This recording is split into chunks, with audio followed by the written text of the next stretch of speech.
우리에게 중요한 것은 뭐냐면 우리들이 그리스도를 믿고 믿는 성도로 살아가게 된 것은 바로 하나님의 부르심이라고 하는 특별한 은총이 있었기 때문에 되어진 일이다라는 것입니다. 이 말은 하나님이 불러주셨기 때문에 우리가 그리스도를 믿게 된 것이지, 하나님이 만약에 우리를 부르시지 않았다라고 한다면 그 누구도 그리스도를 믿는 자로 살아갈 수 없다는 뜻이 되는 것입니다. 이렇게 본다면 하나님의 부르심이라는 것은 말 그대로 성도들에게서는 엄청난 은총의 사건인 것은 분명한 것입니다. 그런데 문제는 뭐냐? 정작 하나님의 부르심을 입고 그리스도를 믿는 성도들이 이 부르심이 엄청난 은총의 사건임을 생각하지 않고 우리가 살아간다는 것입니다. 마치 아무도 나를 부르지 않았고 내 발로 예수 찾아와서 믿었다는 식으로 그렇게 우리가 신앙생활을 하고 있다라고 볼 수가 있습니다. 사실 하나님의 부르심을 경시하는 태도가 있게 된 것에 대해서는 인간적인 어떤 사고로도 충분히 이해될 수가 있는 것이죠. 왜냐하면 하나님이 부르셨다고 하지만 정작 하나님의 부르심을 체험했다고 하기는 어려운 상황이 되기 때문에 그런 것입니다. 과연 하나님이 나를 언제 부르셨지? 이런 생각을 다 하게 되는 것이죠. 우리가 잘 아는 사도 바울처럼 길을 가다가 예수님이 사울아 사울아 하면서 직접 그 음성을 듣는 경우가 아니라고 한다면 사실 내가 예수를 믿었는데 나를 언제 하나님이 부르셨나, 이런 마음을 갖고 다 살아가기 때문에 그렇다라고 볼 수가 있습니다. 그러나 이러한 직접적인 음성에 의해서 부르심을 입은 것이 아니라 아무리 생각을 해봐도 내 스스로를 예수를 믿기로 작정하고 그 교회를 나온 것밖에 없기 때문에 하나님의 부르심 자체를 우리가 어떻게 보면 경시하는, 가볍게 여기는 그런 생각을 갖고 우리가 살아간다고 볼 수가 있는 것입니다.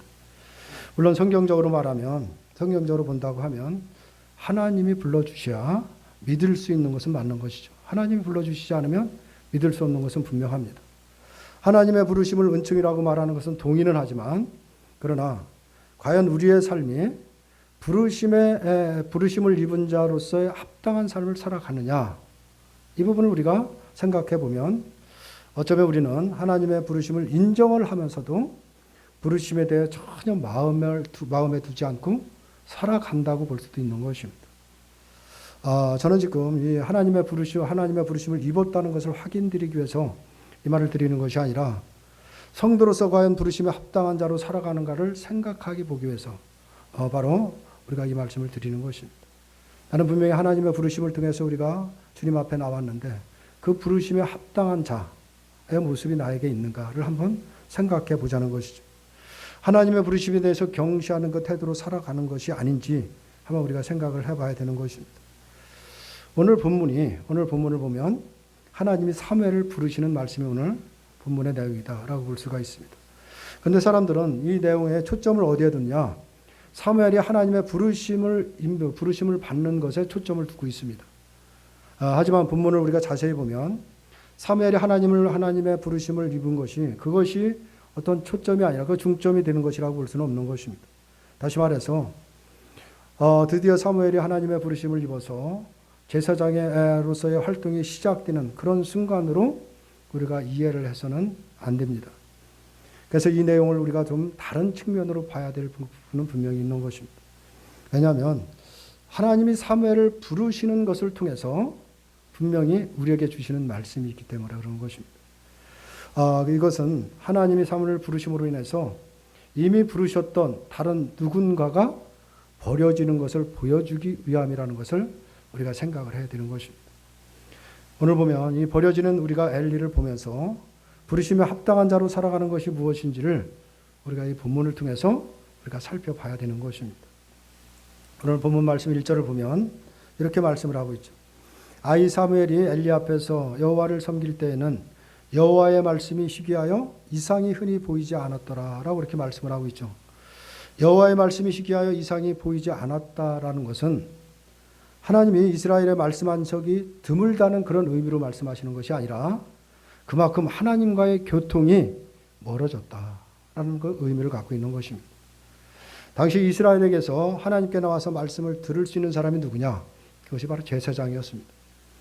따라서 말씀이 희귀하여 이상이 흔히 보이지 않았다라는 것은 결국 제사장이었던 그 엘리가 말씀에 대한 무능력과 무관심을 의미하는 것이라고 우리가 이해를 해야 되는 것입니다.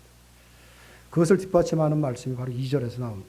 2절을 보면 엘리의 눈이 점점 어두워가서 잘 보지 못하는 그때에 그가 자기 처소에 누웠고 라는 내용을 보면 우리가 쉽게 이해할 수가 있습니다. 이것은 엘리가 늙었다는 것을 설명하는 내용으로 우리가 볼 수는 없는 것입니다. 물론 그런 의미도 있겠지만 그런 내용으로 볼 수는 없는 것이죠.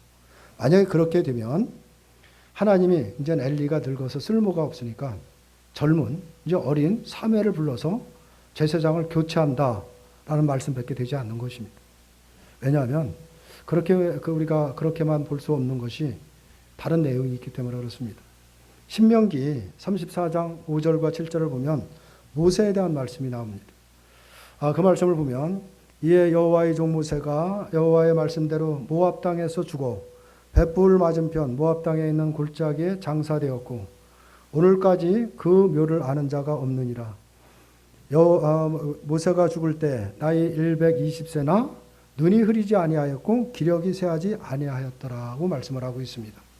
이것을 보면 엘리의 경우와 매우 다르다라는 것을 알 수가 있죠. 다시 말해서 모세가 나이가 들긴 했지만 늙어서 기력이 쇠하여 죽은 것이 아니다라는 것을 말씀을 하고 있는 것입니다. 다시 말하면 나이가 들어 기력이 쇠했기 때문에 모세와 여호수아를 교체하신 것이 아니다. 이런 것을 말씀을 하고 있는 것입니다. 다만 모세가 할 일이 다 끝났기 때문에 모세의 자리에 여호수아를 세웠다라는 것을 말하고 있는 것입니다. 이것을 보면 하나님은 나이 들어 늙었다고 해서 쓸모없는 사람으로 취급해서 젊은 사람으로 교체하시는 분이 아니다라는 사실을 알게 되는 것입니다. 하나님이 사용하실 때는 그 나이와는 아무런 관계가 없는 것입니다. 바로 나이가 80이 되든 100세가 되든 하나님이 사용할 때는 들어서 사용하시는 것이고 아무리 젊은 사람이라고 하죠. 하나님이 때가 아니면 사용하시지 않는 것을 성경에서 우리가 늘 경험하게 되는 것입니다. 이렇게 보면 엘리가 점점 눈이 어두워져서 잘 보지 못했다라는 말하는 것은 단순히 엘리가 건강이 좋지 않았더라든가 나이가 들어서 제사장의 일을 더 이상 할 수 없음을 지금 설명하기 위한 것이 아니다라고 볼 수가 있는 것입니다. 그런 뜻이 아니라 제사장으로서 하나님에 대한 영적인 상태가 어떠한가를 지금 암시하고 있는 것입니다. 제사장으로서 마땅히 해야 될 일이 있는 것인데 그 영적으로 주님과의 교제가 단절이 되어 있고 하나님의 말씀이 희귀하여 이상이 보이지 않았다라고 할 정도로 관계가 사실 하나님과의 관계가 좋지 않다라는 것을 그대로 좀 보여주고 있는 것입니다. 그러므로 하나님이 사무엘을 부르신 것은 단지 사무엘을 쓰시기 위해서 불렀다라기보다는 어린 사무엘을 부르심으로 인해서 바로 엘리에게 무엇을 지적할 필요가 있다라는 것을 말씀을 하고 있는 것입니다. 하나님이 무슨 말씀을 하시기 위해서 누군가를 부르셨다라고 한다면 그건 당연히 엘리를 부르시는 것이 맞습니다. 왜냐하면 그 당시 제사장은 엘리였지 사무엘이 아니었기 때문에 그런 것입니다. 당시 사무엘은 어린 아이였습니다. 7절을 보면 사무엘이 아직 여호와를 알지 못하고 여호와의 말씀도 아직 그에게 나타나지 아니한 때라라고 이렇게 말씀을 하고 있습니다. 사무엘이 아직 여호와를 알지 못했다라는 것은 여호와를 믿지 않았다는 뜻을 말하고 있는 것이 아니라 왜냐하면 1절을 보면 1절에서 말씀한 대로 사무엘은 엘리 앞에서 여호와를 섬겼기 때문에 그런 것입니다. 그러므로 사무엘이 아직 여호와를 알지 못하고 여호와의 말씀도 아직 그에게 나타나지 아니한 때라고 말하는 것은 사무엘이 여호와의 말씀과 부르심을 듣고 그것을 분별할 수 있는 특별한 은사를 부여받지 못했다라는 의미로 우리가 이해할 수가 있습니다. 그렇기 때문에 사무엘은 하나님이 자신을 부르시는 것을 듣고도 그것을 엘리가 자신을 부르는 줄 알고 엘리에게 가는 그런 모습을 지금 보이고 있는 것입니다. 그리고 하나님이 세 번째 사무엘을 부르셨을 때에도 사무엘은 하나님이 부르시는 것을 깨닫지 못했지만 엘리가 그것을 깨닫고 어떻게 행동을 해야 하는지를 지금 가르쳐주고 있습니다. 이것을 보면 사무엘은 하나님의 말씀을 듣고 그것을 이해하고 따를 수 있는 능력이 없었다라는 것을 볼 수가 있습니다. 하나님이 사무엘을 부르시고 있는데 정작 부르심을 받은 본인은 깨닫지 못하지만은 바로 엘리가 깨달았음을 본다라고 하면 아직까지 바로 사무엘보다는 엘리가 더 낫다라고 볼 수가 있는 것입니다. 그렇다고 한다면 결국 사무엘을 불러서 사무엘을 부르시는 그 내용을 통해서 이제는 엘리가 그만 못하기 때문에 이제 교체하기 위한 그런 신호라고만 우리가 봐서는 안 되는 것입니다. 사무엘을 부르시는 걸 통해서 엘리에게 하나님은 분명히 깨닫게 하시는 그 말씀이 있는 것입니다. 그런데도 불구하고 우리가 사무엘을 부르셔서 엘리에게 가게 하시는 그런 내용을 우리가 본다고 하면 제사장으로서는 어떻게 보면 엘리가 이제는 끝났음을 보여주기 위한 것임도 우리가 이해를 할 수가 있는 것입니다.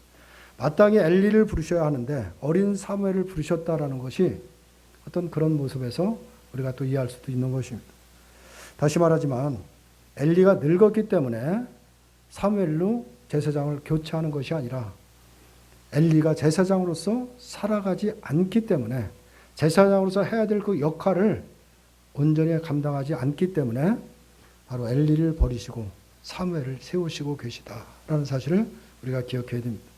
그러므로 우리는 본문에서 사무엘에게 관심을 두기보다는 바로 하나님으로부터 버림받는 엘리에게 관심을 두어야 되는 것입니다. 하나님은 과연 무엇 때문에 엘리를 버리시는가를 우리가 초점을 두어야 되는 것입니다. 거기에 우리가 관심을 둔다고 하면 우리가 하나님의 부르심을 입은 사람으로서 어떻게 살아가는 것이지, 부르심에 합당한 자로 살아가는 것인가를 우리가 생각할 수 있기 때문에 그런 것입니다. 이것은 우리에게 대단히 중요한 것입니다. 하나님의 부르심이라는 것은 바로 우리를 죄에서 건지셔서 하나님의 사람이 되게 하시는 것을 말하는 것입니다. 다시 말해서 우리를 하나님이 부르시는 것은 하나님이 자녀되게 하는 것은 분명한 것입니다. 하나님이 사람이 되게 하시고 하나님이 쓰실 그릇으로 삼으셔서 어떤 일을 하시고자 하는 분명한 뜻이 있기 때문에 우리를 부르셨다는 사실을 우리가 놓쳐서는 안 되는 것입니다. 그러면 하나님의 부르심은 모든 성도들이 생각해야 될 문제라는 것도 우리가 기억해야 됩니다. 하나님의 부르심은 부르신 자로 하여금 하나님의 아들이신 바로 그리스도를 믿게 하는 것으로 이어지는 것입니다. 세상에 오셔서 우리의 죄를 대신해서 십자가에 피 흘려 죽으신 바로 그분을 믿게 한다라고 볼 수가 있습니다. 하나님께서는 우리를 특별히 부르셔서 아들을 믿게 하시는 것은 우리로 하여금 세상에 대해서 그리스도를 담아서 보여주는 바로 그러한 그릇으로 사용하시려고 하는 분명한 뜻이 있다는 사실을 우리가 기억해야 됩니다. 다시 말해서 성도는 그리스도라는 보배를 담고 살아가는 그릇으로서 내 속에 담겨있는 그 그리스도를 증거해야 될 존재라는 사실을 우리가 놓쳐서는 안 되는 것입니다. 하나님께서 예수 그리스도를 보내신 것은 자기 백성을 죄에서 건지시고 구원하시기 위한 목적이 있는 것은 누구도 부인할 수 없는 것입니다. 그러나 하나님의 일이라는 것은 그것으로 다 끝난 것이 아니다라는 사실을 기억해야 됩니다. 우리를 부르셔서 구원하는 것, 구원의 목적만 있는 것이 아닌 것입니다. 그것이 아니라 예수님을 위해서 구원된 자에게 주어지는 바로 하나님의 뜻이 있음을 바로 우리가 분명히 알아야 되는 것입니다. 예수님은 이미 전 하늘로 올라가시면서 제자들에게 하신 말씀이 있죠. 그것이 우리가 잘 아는 마태복음 28장 19절과 20절의 말씀입니다. 그러므로 너희는 가서 모든 족속으로 제자를 삼아 아버지와 아들과 성령의 이름으로 세례를 주고 내가 너희에게 분부한 모든 것을 가르쳐 지키게 하라. 볼지어다 내가 세상 끝날까지 너희와 항상 함께 있으리라 하시니라 라고 말씀을 하고 있습니다. 그리고 사도행전 1장 8절을 보면 오직 성령이 너희에게 임하시면 너희가 권능을 받고 예루살렘과 온 유대와 사마리아와 땅끝까지 이르러 내 증인이 되리라 하시니라 라고 이렇게 말씀을 하고 있습니다. 이 말씀들은 단순히 전도를 많이 해서 사람들을 교회에 모으라는 그런 뜻만 있는 것이 아닌 것입니다. 예수님이 하늘로 이제 올라가셨습니다. 이 땅에 내려오셔서 모든 일 잘 감당하시고 하나님의 뜻 가운데 하나님께로 올라가셨죠. 이제 그 예수님을 증거하고 드러내고 보여줘야 할 일들은 누구에게 있느냐? 제자들에게 있다는 것을 말씀을 하고 있는 것입니다. 이 일을 위해서 너희가 부름을 받았다라는 것을 말씀을 하고 있는 것입니다. 그러므로 성도는 자기 구원을 만족하고 살아가는 것이 아니라 나 구원받았으면 내가 이제 할 일 다 했다 라는 식으로 우리가 살아가는 것이 아니고 또한 예수 그리스도의 십자가의 은혜를 알았다는 것으로 모든 것이 다 끝난 것처럼 생각하고 살아가서도 안 되는 것입니다. 그런 것이 아니라 바로 하나님의 은총을 알게 된 그리스도의 십자가의 은혜를 증거해야 되는 것이 바로 내가 살아가는 바로 이유라는 사실을 모든 성도들이 놓쳐서는 안 되는 것입니다. 이것이 바로 부르심에 합당한 자라는 것을 우리가 기억해야 되는 것입니다. 우리가 구원받고 예수 믿고 하나님의 은혜를 우리가 기억하고 그 은혜에 감사하고 살아가는 것으로 모든 것이 되는 것이 아니라 하나님은 우리를 통해서 이 세상에 드러내려고 하는 분명한 목적을 가지고 우리를 부르셨다라고 하는 그것을 우리가 놓쳐서는 안 되는 것입니다. 그런데 하나님의 부르심을 입고 그리스도의 사람으로 살게 된 우리는 과연 무엇을 관심을 갖고 살아가느냐라는 것입니다. 이것을 우리가 생각을 해야 되는 것입니다. 우리의 절실함이 과연 어디를 향해 있느냐라는 것을 오늘 우리에게 묻고 있는 것입니다. 하나님은 엘리의 가문을 제사장으로 부르셨습니다. 제사장으로 부르셨다는 것은 단순히 어떤 제사 의식만을 하라고 부른 것이 아닌 것입니다. 그것이 아니라 제사장이라는 직분을 통해서 이스라엘 안에 보여주고자 하는 분명한 하나님의 뜻이 있어서 제사장으로 세운 것입니다. 그것은 다른 것이 아니라 그들이 드리는 제물이 흘리는 피, 제물에 흘린 피의 그 의미가 무엇인가를 가르치고자 하는 분명한 하나님의 뜻이 있었던 것입니다. 그러므로 제사장은 제사만 드리면 되는 것이 아니라 제사장으로 사는 자신의 삶에 제물의 피가 보여주는 희생의 의미를 담아야 했던 것은 분명한 것입니다. 그래서 그 삶을 통해서 이스라엘에게 분명히 그 희생의 제물의 피의 의미가 무엇인가를 가르치려고 하는 하나님의 뜻이 있는 것입니다. 그러기 위해서는 제사장 자신이 제물의 피를 통해서 죄 씻음의 은혜를 깊이 생각하고 살아가야 되는 것은 분명한 것입니다. 그런데 엘리를 보면 엘리의 관심은 어디에 있느냐?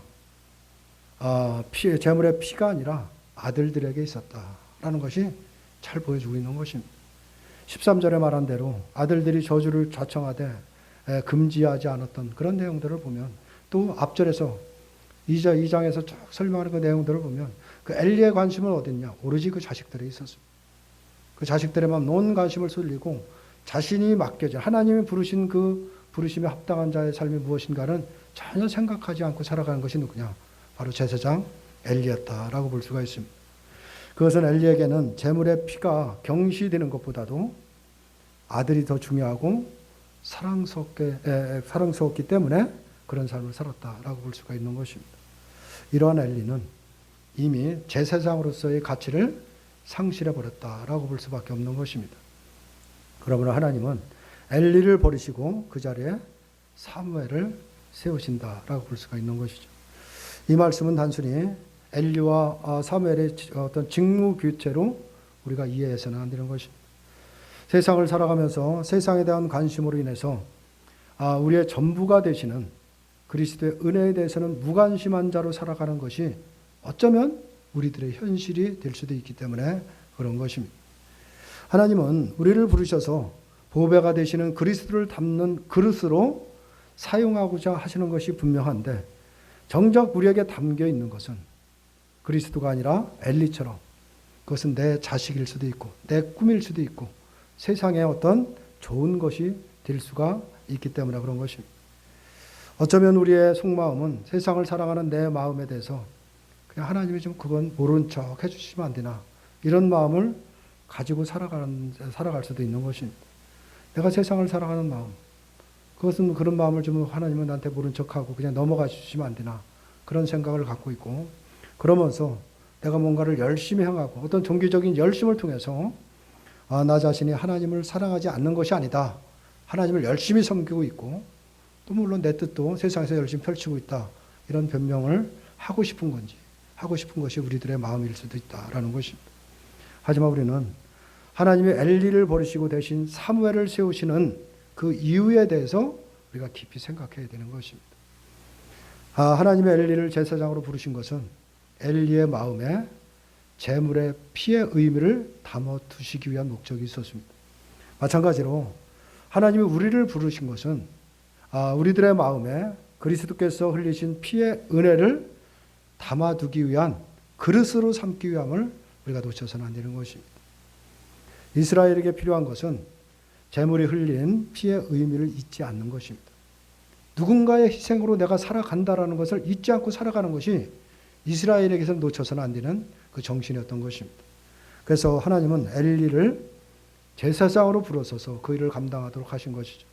그렇다면 우리에게 필요한 것은 과연 무엇이냐라는 것입니다. 우리들은 과연 무엇을 필요로 하고 살아가느냐라는 것이죠. 물론 우리가 세상을 살아가는 데 있어서 필요한 것은 돈이죠. 여러 가지 물질인 것이고 좋은 환경입니다. 그러기 위해서 돈을 벌기 위해서는 직장이 있어야 되고 또 우리가 사업을 해야 되는 것은 분명합니다. 그러나 그러한 필요들이 결코 우리들을 영원한 생명으로 인도하지 못한다는 사실을 우리가 놓쳐서 안 되는 것입니다. 아무리 세상에서 모든 것을 누리고 내가 원하는 것을 다 우리가 갖고 살아간다라고 할지라도 그것이 우리를 생명으로 인도하는 것이 아니라는 사실을 우리가 분명히 깨닫고 살아가야 되는 것입니다. 하나님이 약속하신 생명을 두고 우리가 생각을 한다고 하면 영원한 나라, 나에게 그 나라를 허락하셨다라고 하는 그 사실 하나만을 우리가 생각하고 본다고 하면 우리에게 필요한 것은 세상이 아닌 것입니다. 우리가 필요한 것은 그리스도의 피의 은혜다라고 볼 수밖에 없는 것입니다. 그것은 우리를 필요로 그치는 것이 아니라 멸망으로 나아가는 사람들에게 모두에게 필요한 것입니다. 그래서 하나님은 그러한 세상에 하나님의 아들이신 그리스도의 은혜를 담아서 전달할 그릇으로 우리를 부르셨다는 사실을 우리가 놓쳐서는 안 되는 것입니다. 나 하나 예수 믿고 구원받아서 천국 가는 것이 목적이 아니다라는 사실을 기억해야 됩니다. 내가 받은 은혜, 내가 받은 사랑, 그 사랑을 누군가가 세상에서 방황하고 세상에서 좌절하고 있는 그들에게 그 사랑을 전할 그 분명한 이유와 목적이 있기 때문에 내가 주님 앞에 부름을 받았다는 이 사실을 우리가 놓쳐서는 안 되는 것입니다. 하나님은 우리의 필요를 아시고 세상 끝날까지 그리스도를 전파하라는 명령과 함께 우리에게 성령도 보내주셨습니다. 우리가 할 수 없는 것, 성령을 통해서 하나 한 가지 다 이루시겠다라는 것을 말씀을 하고 있는 것입니다. 근데 우리는 자꾸 세상에 대한 우리의 욕심을 버리지 않으려고 하는 그런 문제가 우리들에게 있는 것입니다. 예수를 믿으면서도 예수도 좋고 세상도 좋다는 것이죠. 어떤 걸 하나를 포기하지 못하는 것이 우리들의 마음인 것입니다.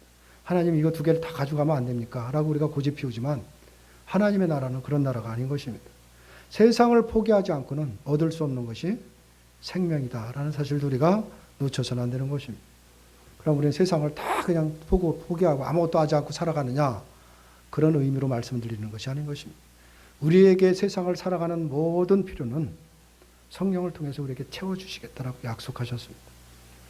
너희가 세상 사람처럼 세상에 나가서 허탄한 것, 없어지고 말할 그런 걸 구하고 살아갈 존재들이 아니다라는 것을 끊임없이 성경에서 말하고 있는 것입니다. 너희가 구할 것은 그 나라와 그의 의를 구하라고 말씀하셨습니다. 무엇을 입을까? 무엇을 먹을까? 마실까? 그 이방 사람들이 구하는 것에 매여 있고 거기서 낙심하고 살아가지 말라는 것을 끊임없이 말씀하고 있는 것입니다. 그것은 이미 하나님이 우리보다도 나보다도 내가 무엇이 필요한지를 잘 알고 계시다라는 것을 말씀을 하고 있습니다. 그것은 모든 것은 하나님이 채워가시기 때문에 그런 거에 관심을 두고 살아가는 것이 아니라 내가 받은 은혜와 내가 받은 사랑을 세상에서 방황하는 어두운 영혼, 그런 영혼들에게 어떻게 전할 건가를 관심을 두고 살아갈 때 모든 필요는 채워주신다라는 것이 하나님의 분명한 약속이다라는 것을 우리가 놓쳐서는 안 되는 것입니다. 그래서 우리에게서 필요한 것은 세상이 아니라 바로 그리스도의 은혜다라는 사실을 우리가 반드시 기억해야 되는 것입니다. 근데 우리가 자꾸 그것을 욕심을 버리지 못하기 때문에 그러다 보니까 필요한 것이 그리스도의 은혜가 아니라 우리가 세상 것으로 남을 때가 너무나 많은 것입니다. 세상에 천한 모습으로 오셔서 나를 대신해서 죽으신 예수님의 피에 대한 그 마음보다는 세상에 좋은 것을 소유하고 싶은 마음이 우리에게는 어쩌면 더 강할 수가 있습니다. 그러나 그런 나의 모습을 성령께서 반드시 깨닫게 하시고 돌이키게 하시는 것입니다. 이것이 은혜인 것입니다. 내 힘으로 할 수 없는데 성령께서는 우리를 끝끝내 포기하지 않고 바로 그런 길로 가게 하신다라는 것입니다.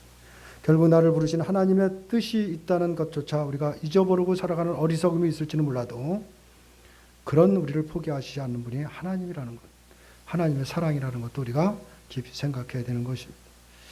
우리가 교회를 다닌다라고 해서 하나님에 대한 어떤 절실함이 그런 것은 전혀 없이 그냥 때가 되면 교회 와서 예배드리고 우리가 무미건조하게 우리가 신앙생활을 하는 것이 아닌지 한번 우리가 돌아봐야 되는 것입니다.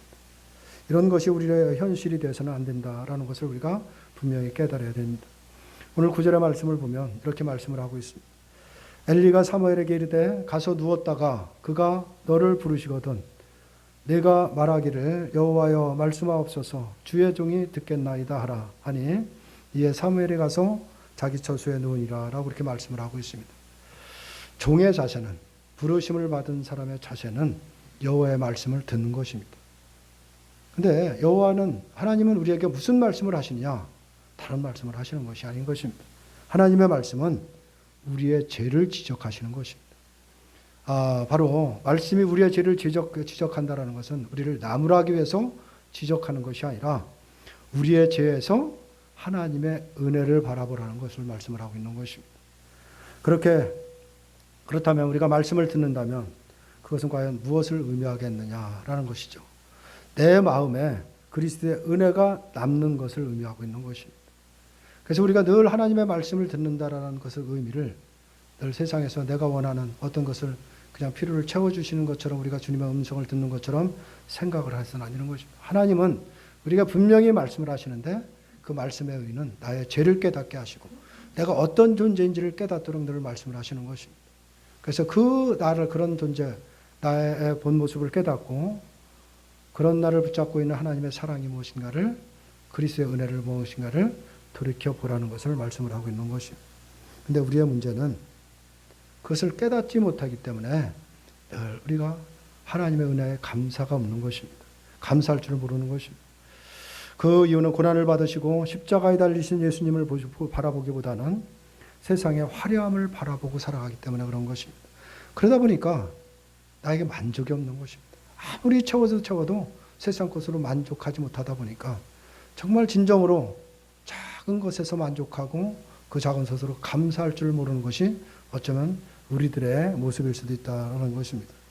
그러나 성도는 하나님의 부르심에서 하나님의 놀라우신 은총과 그 사랑을 볼 수가 있어야 되는 것입니다.